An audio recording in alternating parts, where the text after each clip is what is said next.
My favorite season of the year is Girl Scout cookie season. Oh yeah, it's another episode of Cruise Through HTX in which I spotlight another organization that makes the greater Houston area great.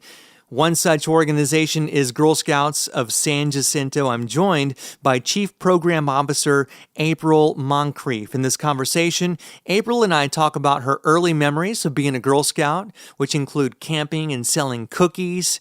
We talk about the importance of the life skills a Girl Scout will learn along her Girl Scout journey. Things like money management, goal setting, and decision making, among many others. And of course, we talk about the big event. It's Just Desserts. It's a private event. It's happening on February 8th, which is ahead of the official start of the 2024 Girl Scout cookie season. That is going to kick off on February 10th.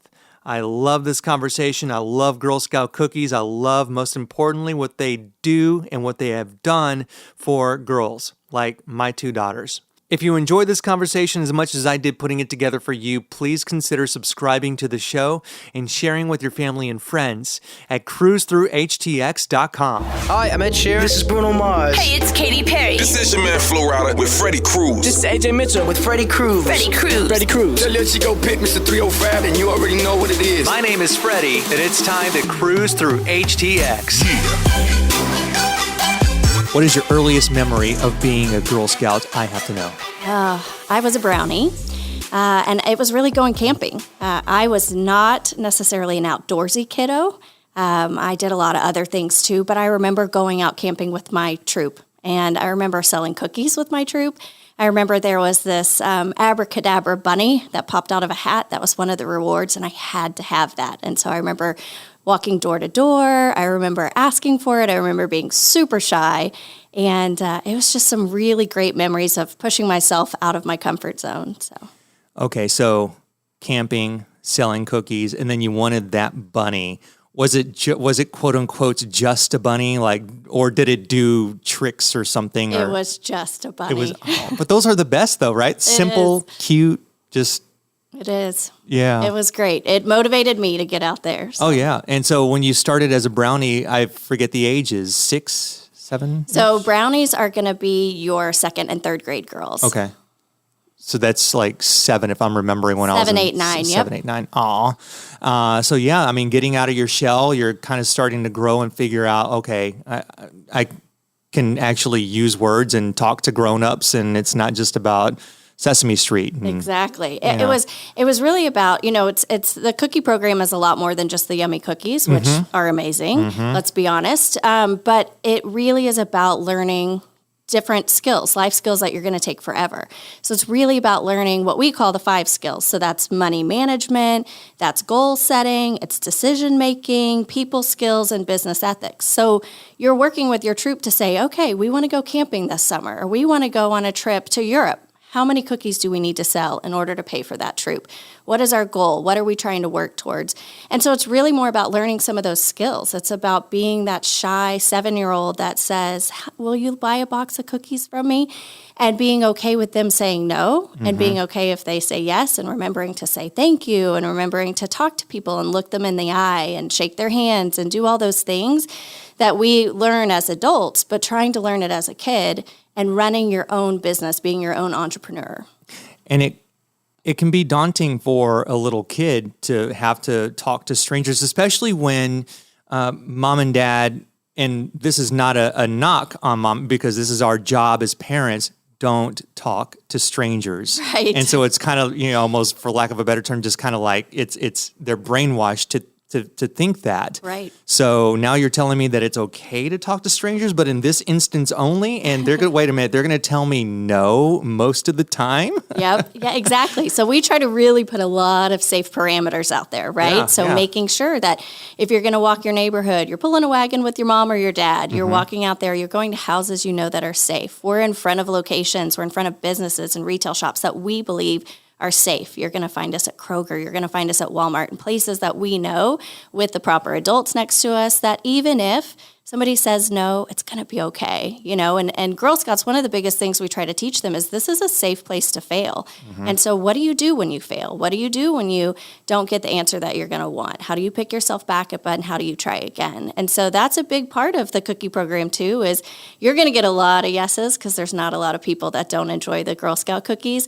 But what do you do when you bounce back and you get a no too, right? So I'm glad you said the word fail multiple times because that's another one of those words. I mean, we have avoided at all costs the dreaded F in school, and even D, and if you grew up like me, C's were like F's. Yep. So because we don't want average, we want above average. So it's another one of those things that's sort of counterintuitive. That wait a minute, it's okay to fail and to experience a setback and wait a minute, I can wake up the next day and everything and it's going to be all right. I can go get out and sell more cookies. Absolutely. And this is something we try to weave into everything that we do in Girl Scouts. It is okay to fail. It's okay to be in a safe space. It's why we're in an all-girl environment, right? Girls have the opportunity to try things in front of other girls without being overly embarrassed. And then we all work together to see what is that solution. So whether that's out at camp, whether that's earning a badge, whether that's working towards your highest awards, or whether that's selling cookies, you can fail and you can try again because that's life, right? So when you get older and when you're faced with these adversities, you can remember these skills, these leadership skills, these life lessons you've learned in Girl Scouts and then apply those. And you're not so scared to try something new because you know that if you fail, it's okay. You'll try again and you'll try something better. You've got calloused skin. Yes. Thick skin that can carry you through to when you try and get a job wherever. Yep. That if you don't get it, well, you know what? There are 1,000 other businesses like that, or I'll just start my own thing online. Right. And even whenever, so many if you ask most of the female entrepreneurs out there, they got their start selling cookies. And so I bet you when they started their business that they didn't always succeed in everything that they do, right? And so they had the tenacity to keep going. And that's how some of our best ideas have come out in general in the world is when you've tried and you failed and you come back and you collaborate with people and you get other ideas and you come back and you have this great experience and then what you're coming up with is even better than what you had originally hoped for. So yeah, absolutely. What was do you remember the first box of cookies you sold? I do. My mom was the troop cookie manager. Okay. We had our whole dining room filled with boxes of cookies. My brother was actually telling this story the other day. I'm pretty sure it was Thin Mints. I have a deep love for Thin Mints. And Me so too. I'm sure when someone asked, what is your favorite Girl Scout cookie? I said, Thin Mints. And they said, let's have them. So I do. I remember very vividly selling cookies. And I remember having to also say, you can't eat those cookies in the dining room. Those are not for you unless you buy them. So. Yeah. I mean, okay, so I have 2 daughters and they were in Girl Scouts for 1 year. And there was a year, my younger one she kicked so much butt selling. But we had 2 dogs, and now we have 1, but at the time 2 dogs, and they both kind of got into the stash. And it was, Mom, Dad, Zeke and Sparrow ate my cookies. Like, okay, well, I guess we got to buy them. Yep, got to put them up higher than the animals can have them, put them in a safe space. But yes, we definitely have in our own house an IOU envelope whenever someone has to take a box of cookies at the end of the day and make sure we pay for those. Yeah. We talk about experiencing setbacks and failures, and not everybody's going to want to buy a box of cookies. I've got a Facebook friend who I'll never forget. He had made some really politically incorrect joke about how to tell somebody no when they're trying to sell you Girl Scout cookies that I will not repeat. But do you have, I guess, sort of an experience like that where you were doing your cute Girl Scout thing, selling cookies, learning business skills and how to network with people, and somebody was maybe like a little bit less than polite? I didn't have that experience. I think growing up, it was a little bit different in our time, but our girls have that experience now, unfortunately. And how are they taught to bounce back from something like that? So if someone says just no in general, we teach the girls to say thank you anyways. Right. And if somebody is going to engage in in banter that's not really age appropriate for the girls, which does happen every now and then. Unfortunately, we do just ask them not to engage in that. We ask the adults to step in to, if they need to say, hey, do you mind? They're just trying to sell cookies. They just ask them to maybe pivot in a different way away from what the girls are doing. So the girls aren't exposed to that. We just ask them really not to engage in it, to say thank you and then just go on to the next customer. That's not really why we're there. We're not there to engage in whatever the banter may be that day. But it does happen, unfortunately, more these days than it did when I was a Girl Scout. If you're going to go viral on TikTok, let's go viral because we sold 10,000 boxes. Exactly. Let's do something positive if we're going to do that. Yeah, exactly. Absolutely. I want to know about the Just Desserts competition. I got to judge my first one last year. Actually, no, that was my second one. Sorry. This is my second one, and it's such a fun event. And this is another one of those opportunities where a select few girls get to create something that is out of this world. So let's talk about that. Absolutely. So Just Desserts is really our kickoff event. It's a private event. It's really meant for our donors, our judges, and our Girl Scout community. It's on February 8th this year. And like I said, it does kick off our cookie program for the year. And it's so much fun. We have a lot of different chefs that come in and they get to select the cookie that they're going to do. And they come up and make this creation, this wonderful dessert and creation out of the cookie. So out of a Thin Mint, out of a lemonade, out of all of the favorites that everybody loves. And then they make about 250 of those bite size. And this year there's a camping adventure theme. So you've got to pull a theme into it. You've got to make sure that it all fits together. And then you have judges like yourself that are there, and they're paired up with other Girl Scouts as well as some of our donors and some of our other members that are there, and they get to vote. There's a favorite one. There has all these different categories. And you walk around eating desserts for a whole evening. It's lovely. I will vote for the one that does not shrink my pants. That's the one that gets my top votes. Oh my gosh. It's, you go in and you're like, oh, these are bite-sized, and you start and you go to a couple, and then by the end you're like, oh my gosh, I'm so full. Like, I'm miserable full. But it's so yummy, and the girls get involved with it, and they partner up with these chefs as well. We have some really good ones. We have a lot coming back this year. But the one we're really excited about too is also Chef Ziggy from Kenny and Ziggy's. Whoa. They're new this year. And he has a little bit of a secret weapon because his daughter is a Girl Scout. Ooh. So we'll see what happens there. But they all come back year after year with amazing creations. And I'm always so impressed with what they come up with. It is incredible because the 2 years that I've been a part of this, and I know I'm going to see it now, is that, okay, how on earth do they create these things? Because the most creative thing is like if I were to try and put myself in a chef's shoes. Right. All I can think of is putting a bunch of cookies in a Ziploc bag, hammering it with a hammer, and then like dusting something already made. Like that's the most creative. But exactly. They come up with these donuts. They come up with ice cream. They come up with all of these amazing things. Yeah. And it's not just baking in the Thin Mint into a chocolate chip cookie. It's completely original. It's mind-blowing because it's like I had no idea you could even do that. Yep. It's a lot of fun. It's one of my favorite things that we do. Yeah. Okay, so you talk about it being a camping theme. And obviously the first thing that comes to mind is s'mores. Yep. Is that going to be outlawed just so that nobody tries to kind of go with the baseline first, kind of thought? Or? I don't think it's outlawed. Okay. I don't know if anybody will do it. We'll see. But they have to use the cookies. And so if they come up with a Thin Mint s'more sounds kind of good. It does. I'm not going to lie. Anything thin. I mean, or you could toast Jay and Thin Mints. And there's some good creations we could come up with. I mean, you could really cover...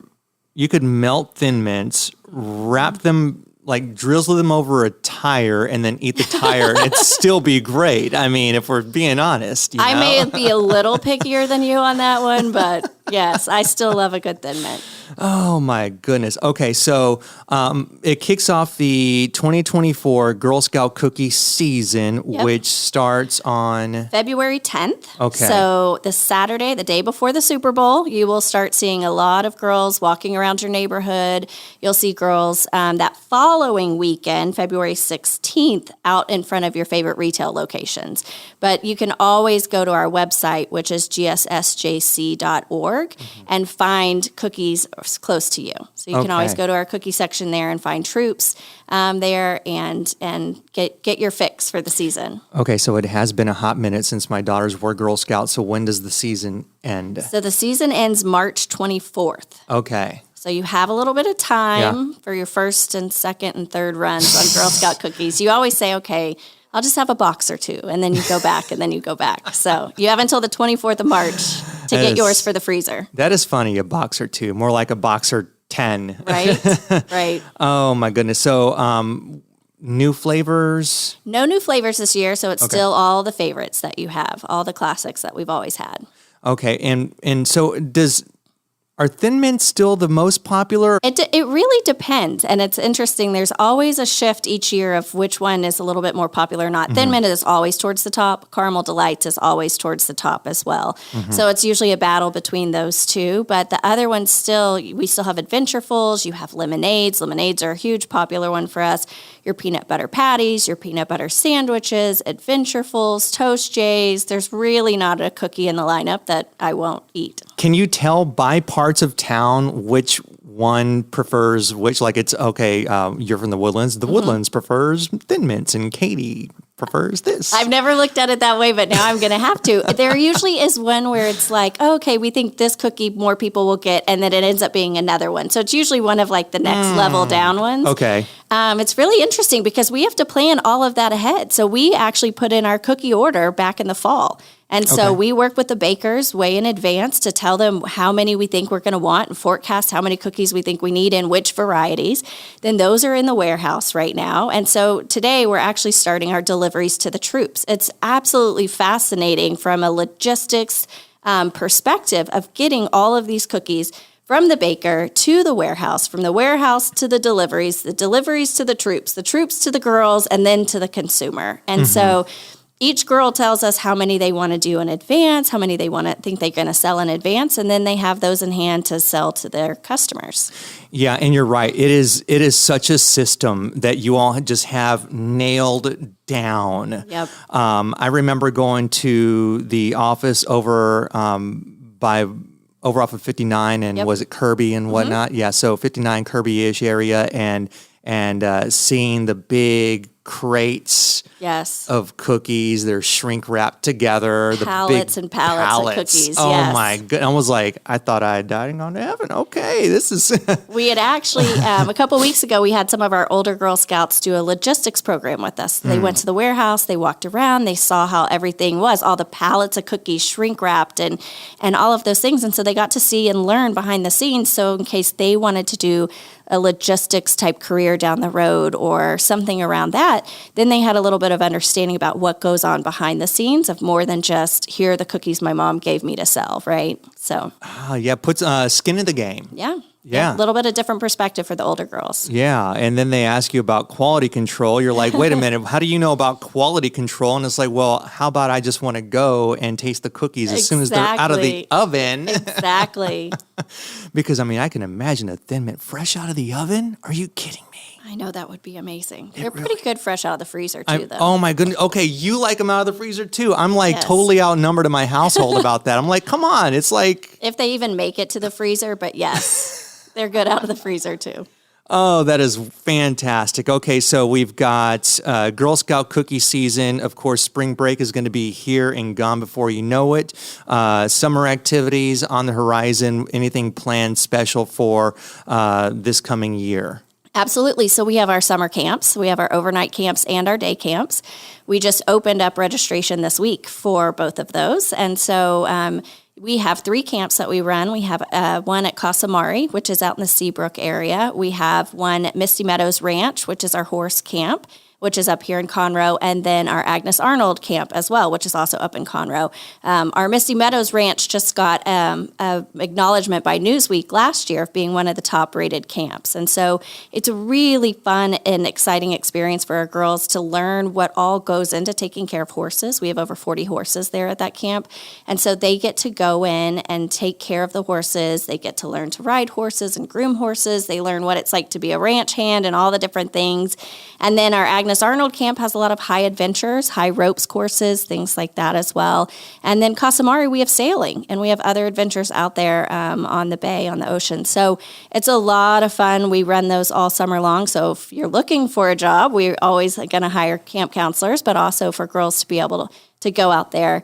A lot of the cookie program actually goes to subsidize the cost of these things. It helps us to have horses, we have 10 camps. It helps us to fund our camps, fund our programs, have our programs at a very reasonable cost to our girls and to their families. Cookie program also allows us to provide financial assistance to any family who asks. So we have a no questions policy. If you need financial assistance, we have it for you. So that is fantastic. Okay, so it's Girl Scouts of San Jacinto, Girl Scout cookie season kicking off on February 10th through March 24th. March 24th. So you've got over a month to stockpile these cookies. I'm convinced that in a zombie apocalypse, Girl Scout cookies by the box would be like the new gold brick. Yes. I don't want to test out that theory, but yes, I think you're right. Neither do I. GSSJC.org. That is Girl Scouts of San Jacinto. That's where you're going to find out all about Girl Scout cookies, getting your kids, your grandkids, nieces involved with Girl Scouts of San Jacinto. Again, GSSJC.org. April, thank you so much for stopping by the podcast. Thank you so much for having me.